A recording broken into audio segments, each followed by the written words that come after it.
Hello and welcome into the Knicks-Verse. Tonight we just saw a very, it was a great game. It was a great game to watch. Unfortunately, the Knicks came out on the losing end, but I have a lot to talk about with this game, and I have some takes on it that might be a little different than you might hear elsewhere. And let's get going. Oh, but first, before we do that, if you are here for your first time and haven't subscribed, or you've been here before and haven't subscribed yet, please do so and turn on the notification bell so you know when I drop these videos, along with your thumbs ups. Very much appreciated. And please drop your comments. Love the comments. I read them all, and they influence what we do on here on the Knicks-Verse.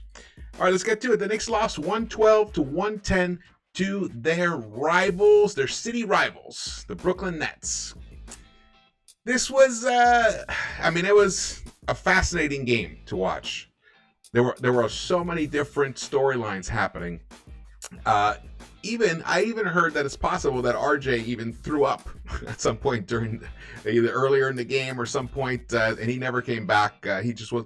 Remember, he was like a game time decision. I think he tried to make it work. He didn't look quite himself. But you can see the impact that he can have on a game. And, kudos to the Knicks to surviving basically 3 quarters without him and thriving for a good chunk of it. So, excellent. That was excellent. There were definitely some things that were troublesome. And one thing that I want to talk about is what the press conference. Here we go. So Ian Begley tweeted this out. I was going to show you the clip, but I'm having trouble with the audio and stuff here. So Ian Begley tweeted this out. Tom Thibodeau was visibly unhappy with officiating tonight. Quote, "I want to watch the film, but something's not right. I know Julius was driving that ball pretty darn hard, and I'm pissed." New York Knicks shot 12 free throws. Brooklyn shot 25. Thibodeau intimated that officiating was inconsistent. Well, right there, yeah, more than double. The Brooklyn Nets got more than double attempts. And the game ended on a foul call. Yep. Johnson drove the lane. He got the pass from KD. He drove the lane. And behind Mitch Robinson in the paint was LaMarcus Aldridge, who might have been holding onto Mitch, might have been pushing Mitch as well. Mitch did not go for the block. He didn't steady himself to go straight up for the block. Instead, he swiped at the ball. Might have been because he was losing his footing and didn't quite, he couldn't make a legitimate block. Now, the thing is, the Knicks had no timeouts. So, if you foul, then that's it. You only have about 2 seconds to get a shot off. So the best play would have been let the shot go up and then try to hope it doesn't connect and go for the rebound. If it does connect, you have the defense doesn't have time to set up, so you can get that ball and throw it across the court, and hopefully you can get a lucky shot. Instead, it was a foul call. Johnson hit both of his free throws, and that was the difference because the game was tied at that point, 110 apiece. And at that point, then the Nets, they got set up. Fournier actually had a fairly decent look. It was almost from half court. And Fournier, the reason the game was tied was because of Evan Fournier. He had a tremendous 3-point bucket, came off cold off the bench and snapped it right off. Beautiful. He's actually one of our best, he is our best clutch shooter in the fourth quarter, according to NBA stats. So let's look at some other tweets here. I'm going to do tweets, and we're going to look at the, I'm going to look at these tweets, then we're going to look at the highlights, and then come back to look at the stats. Julius, according to Mike Vork, Julius Randle had to be held back and walked off the court by Knicks people after the game ended. The Knicks star looked heated and talked at someone from mid-court. Kevin Durant helped him calm down with a big bear hug. Randle obviously unhappy about something. Well, it was about the officiating. And Randle, with the game tight, Randall bitched so much to the refs, they called a tech on him. And a tech during crunch time. And then Durant hit it. So that was a big point that we needed. In fact, the game, we were down 3 points, and that's why we needed Evan Fournier to hit that monster 3-pointer to tie it at 110. But it would have just been a 2-point game. So we would have actually taken the lead then. Or, I mean, the way the game flowed around, who knows? It could have changed, it could have impacted the game in tremendous ways. So, and also another thing is the refs called, the foul call on Durant. I mean, I guess it was a foul, but he Rose barely touched Durant. The refs called it. And then Thibs challenged it, and that was a waste. Because that's the kind of call, once the ref calls it, it's never going to get overturned. It's the kind of call that a ref can use their discretion to not call it in game action. So apparently the refs decided to call a lot of fouls like that in game action that went against the Knicks. The Knicks only had 12 free throw attempts. 12. And 2 of those, I believe, were by RJ in the first half. So, sketchy. I don't want to say sketchy as if it's a conspiracy, but the officiating was not consistent both ends. Let's put it that way. And that is a shame. That's a mistake. That should never happen. It should be called equally both ways, as Thibs said. And I'm sure that's what Thibs is pissed about. Stefan Bondi from the New York Daily News tweeted this out. Julius Randle said he was told by officials he's not getting calls because he's stronger than defenders, and contact is not affecting him. Quote, that's not how you're supposed to referee a game. So I imagine that's a Julius Randle quote at the end. Yeah, it is. And he's right. That's not the way it should be called. Who cares? I mean, that's ridiculous.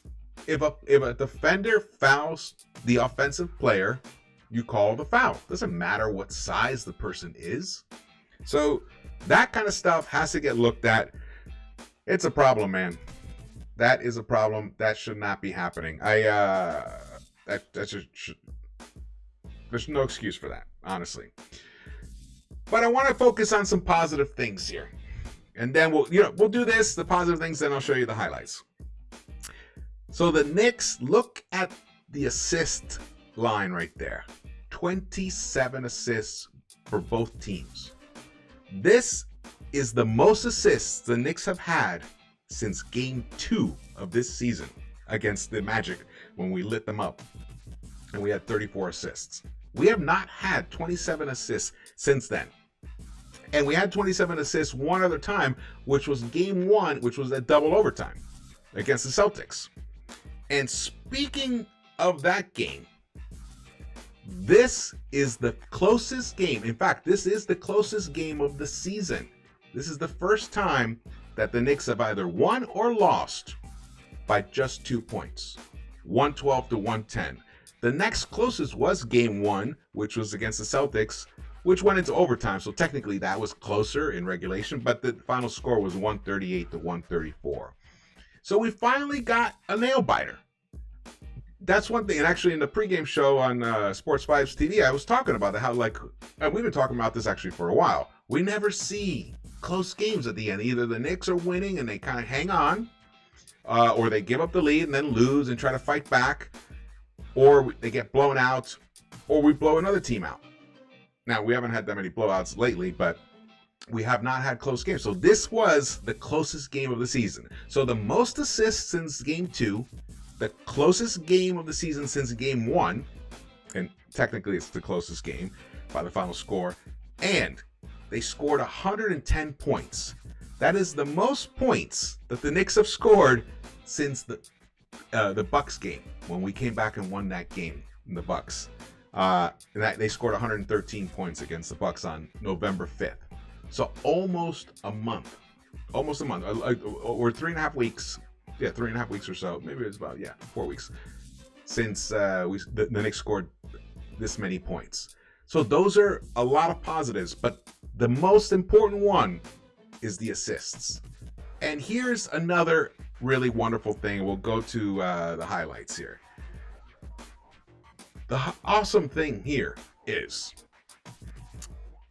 this feels like the Knicks, right? Did it feel like that for you guys? It felt like, to me, like I was watching once again, like when we watched the Hawks, us against the Hawks on Saturday, that this looked like our Knicks. We're finally playing good defense. Now, I mean, the Nets are incredible shooting team with Harden. I mean, two, MVPs, All-Stars, all NBA guys, and they scored 112 points, but it was not an easy 112 by any means at all. I'm just trying to pull up something here. Yeah, so it was a lot of positives. I mean, we held them to 28.6% from behind the three-point line. They only took 28 attempts. They were working that mid-range game and trying to get into the paint, but even points in the paint, we won that 52-46. Fast break points, they did get us on fast break points.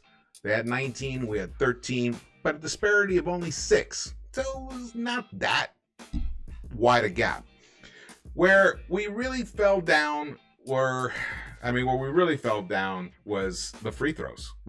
Apparently, according to the refs, the Knicks fouled the Nets a lot more than the Nets fouled the Knicks.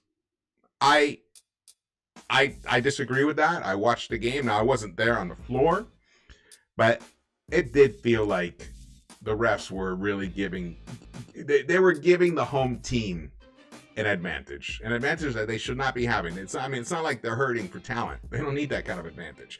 In fact, the New York Knicks outshot the Nets tonight. That's right. The Nets, one of the best offenses in this league. The Knicks outshot them 48.4%. They connected on 44 out of 91 field goal attempts. They connected on 41 out of 85 for 48.2%. Now it's almost even, but it's just like a 0.2 percentage over the Nets.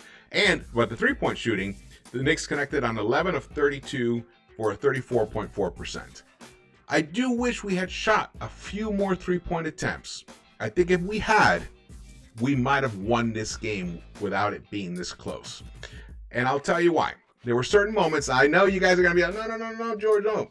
Yeah, I'm telling you. See, the reason the Nets weren't shooting the three is because they weren't hitting it. So they kind of stopped, which is fine. That's the way you want to approach it. But we were actually hitting our threes. Not like at a blistering pace at all.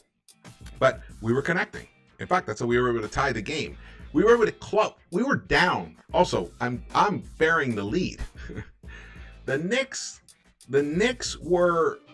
we were down we were up 1 point at the halftime, 61-60. Yeah, 61-60 at the half. And then they came out in the third quarter and they were lackluster in the third quarter. And we basically let the Nets build a 16-point lead. And they built a 16-point lead in the third quarter, but this team clawed back. They clawed back, and the deficit was only 4 points by the end of the third quarter. That was a huge momentum shift. And then the Knicks kept going. And finally, at one point, I believe we took the lead. It was a game of runs. It was a game of runs. In the first half, there were more like mini runs, like an 8-0 or a 9-0. I mean, now that's considered a mini run with a three-point shot. But then, they went. Then the Knicks went on, I believe, a 15-2 run in the third quarter, which was fabulous. Well, I'll show you the game flow chart. You'll see how that part worked out. I gotta say, I'm proud of the team. I'm proud of the effort they gave tonight. I thought Mitch Robinson actually had a pretty good first half. The second half, it wasn't as good. Some of the things that I had some issues with were Obi didn't get enough floor time. Now, that may have been because... I think this is what might have happened. Since RJ couldn't return back into the game, I don't think that Thibs was comfortable with having Obi and Randall on the court at the same time because he was going to need to give Randall some rest. So the only person who can give Randall rest is Obi. And now, I mean, that's like the only I can think of, because Obi was playing a pretty fantastic game.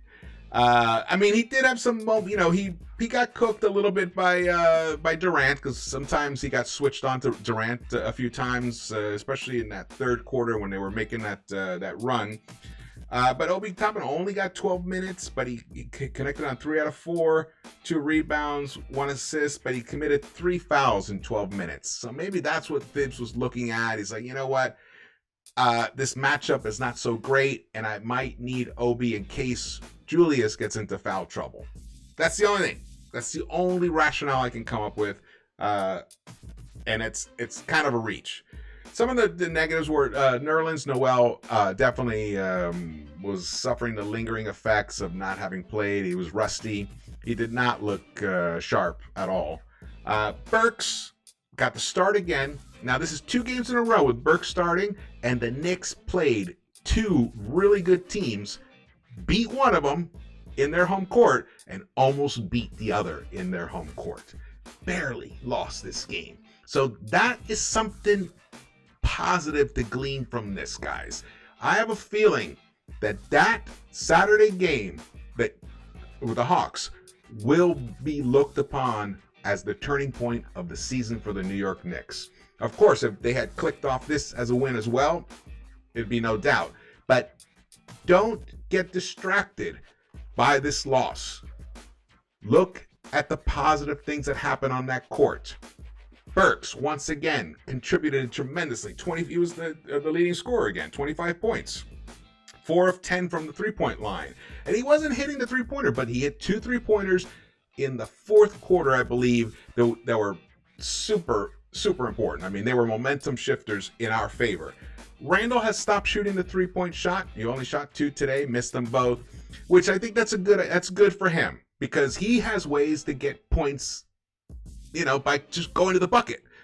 He didn't get calls, though. That's one thing. He did not get calls, and that was frustrating him, which eventually, and look at the defense there. Even though Durant hit that bucket, that was some solid defense by Randall. All right, here we go. Here it comes down. This was, yes, that was a big play right there. But I believe there was already a technical before that. You see, the technical right here, so that would be the difference. It would be a tight game right now. A foul. Of course, they get the foul call. Here comes 48, right off the bench. That's it. First shot. Took it, hit it, tied it. Beautiful. And then here comes the final play of the game. Oh, that was really... You see, with the clock, we had no timeouts left, so you couldn't advance the ball. So then you have that shot at the end. It's disappointing. It's definitely disappointing, but it's not in any way... You can't say that the Knicks played poorly tonight, and that's why we lost. In fact, in my opinion, it's the other way around. The Knicks played very, very well. They just lost to another team who played well themselves. I mean, Harden went off in the first half. I think he had 28 points in the first half. He finished with 34. So he only had 6 points in the second half. That was nice. Again, it's we limit it. You know what? The strategy of, try to contain Durant and Harden, but don't let any of the others explode. It almost worked. Patty Mills contributed 10 points. In fact, okay, here's the game flow. See that that's the only time the game got out of control. Of course, the Knicks started off flat in the third quarter. I don't even think we scored for like 3 or 4 minutes. 4 minutes even, I don't think we scored. But the Nets were. And they built that 16-point lead. But then the energy of the Knicks and the defensive intensity, they battled back. Look at that, man. And we did take the lead in the fourth quarter. I'm proud of this team. I feel like if the Knicks put this effort on Thursday night against the Bulls, we're going to win that game. Same thing with the Nuggets. Also, Nuggets are shorthanded. So we should be able to win these next 2 games and finish win 2 out of this 3 of this package of games, which is what I was hoping for. I mean, I was really hoping for us, to win all 3, but 2 out of 3 would be fabulous. I would be very, very happy with that. Look at Evan Fournier, 13 points, 5 of 12. He was looking a little shaky for a little bit, but then in that third quarter during that run, he started connecting. He started feeling himself again, which was awesome. Mitch Robinson hit 4 of 5, finished with 8 points, 7 rebounds. He should have had some more rebounds, even though he only played 25 minutes. Randall was on his way to a triple-double in the first half, but then that kind of got, waylaid because of just the way the momentum of the game was shifting. He started driving to the basket more, which is awesome. Here's some of the issues here. So there was a moment, and sometimes these tight games, they hinge on these moments. Now, the technical is unacceptable. That's ridiculous. And you whining and all that stuff and bitching to the refs and all that stuff, it's old, brother. It's really old. Gotta get that shit out of your system. Like, don't ever bring that onto the court. And remember, your son is watching. Remember, you're the one who brought this up. You said, I don't like that my son started emulating me in terms of pouting and complaining about ref calls. Well, you're back at it, man. I get it. You're not getting the calls. But this is not the way to handle it. No, not at all. In fact, you ended up getting that tech, which really hurt. That 1 point really hurt a lot. Okay, so now I lost my train of thought here. Anyway, look. Quickly played some nice defense, man. He was locking up Harden in that second half. That's one of the reasons that Harden was not able to, he gave 6 points in the second half. One of the reasons was because Emmanuel Quickly was on him. Really nice game. And Derrick Rose, man, we really had missed him. He came back into the game. He played tonight, first time in several games.